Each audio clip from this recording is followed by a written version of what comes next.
Hey, welcome back to No Hype Beer Reviews. Unless it's your first time, then welcome. Please consider subscribing. If you do, hit the notification bell, daily updates. Really excited for today's video. It's Tuesday, so I'm trying to test my palate. Picked a beer that I don't drink a lot of this style, and it's a fest beer. This is called Lager Beer Hall from Hop Butcher for the World. Courtesy of them. Thank you so much for sending it. Proper glassware. Tradition and select hopped fest beer, lager, 6.25% ABV. I kind of don't want to reread the tasting notes since it's been a while since I've read them, and since I'm trying to test myself. This was packaged about 4 weeks ago, almost 4 weeks ago exactly. All right, anyway. Yeah, I'm excited. Nice clear color. Not too dirty of a glass for me, anyway. Yeah, I mean, definitely, it looks a little unfiltered, maybe a little bit of a chill haze, but yeah, mostly it's just like this,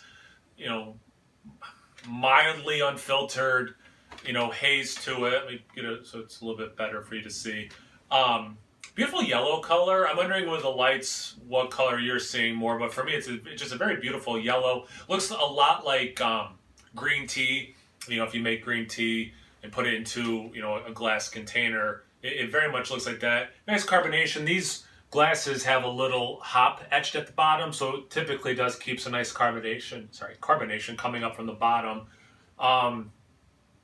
Yeah, maybe a third of a finger ahead, but in the center, that's because it's sticking to the glass. In the center, there's just a little foam, like just like a little coating of it, essentially. You can see a lot of the beer through it. But yeah, definitely just a beautiful looking beer. Let's get to the aroma. I get a nice lemon.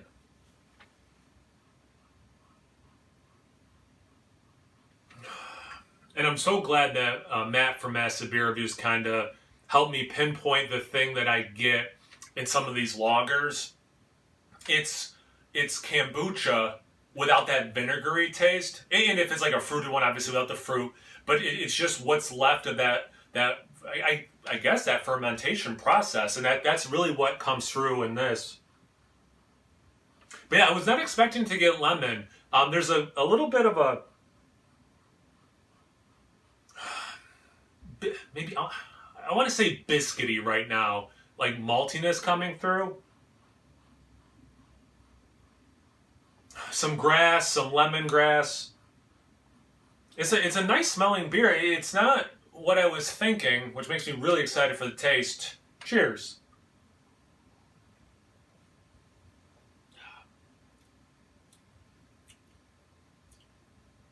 It's nice. You get a little bit of a soft caramel note. There is some of that,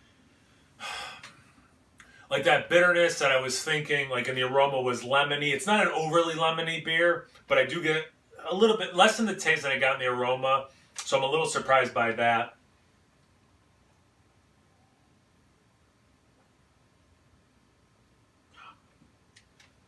It does. It has this nice... It's not effervescent. That's not the right word, but like, and if I say mouthfeel, it might not communicate very well what I mean. But like, it's prickly. It's oh man, which makes me think effervescent. It's like a little prickly, not like full on like stinging or something.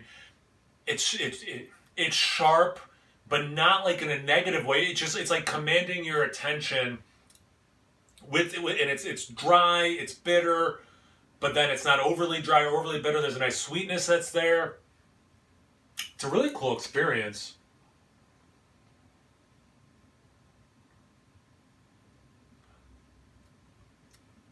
I hate that I'm going to say this, but this is just because of my point of reference. It reminds me, like, really early on in my craft beer drinking days. If you're familiar with Yuengling, their regular lager, it's like it's like you took those flavors and you just amped them up, you know, and that's probably a lower ABV. My guess is 4.5%, 5%. So you're coming a little hotter here, which might help, you know, putting that oomph on it. I like it. I'm curious what their tasting notes are. Crisp barley, lemon peel. Okay, so I feel good about the lemon. Pleasant floral. I mean, in the aroma, I got that. At times it was lemongrass, not just the lemon itself. So I think that's probably in that floral range.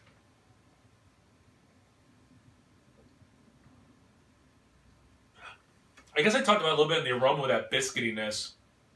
But you do get a nice maltiness. You know, I only said like you get some sweetness. So it's like rounding out the prickliness and the bitterness that's there. What are they saying for the barley? Crisp barley. I mean, this is a very crisp beer. I don't attribute it to the barley. That's just me and my palate. But it's definitely, that's a great word for it. It's very crisp.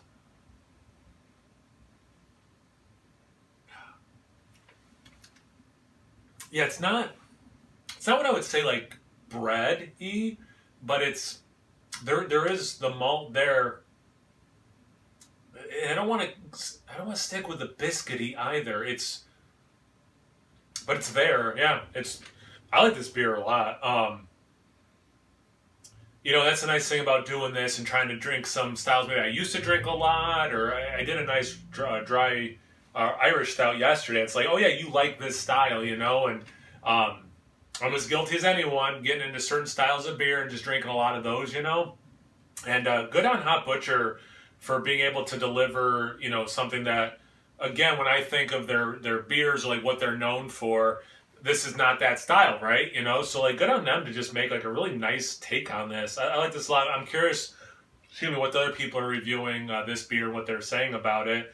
I know what I'm going to do when I turn this off. I'm going to watch some other people's reviews because I think they posted theirs.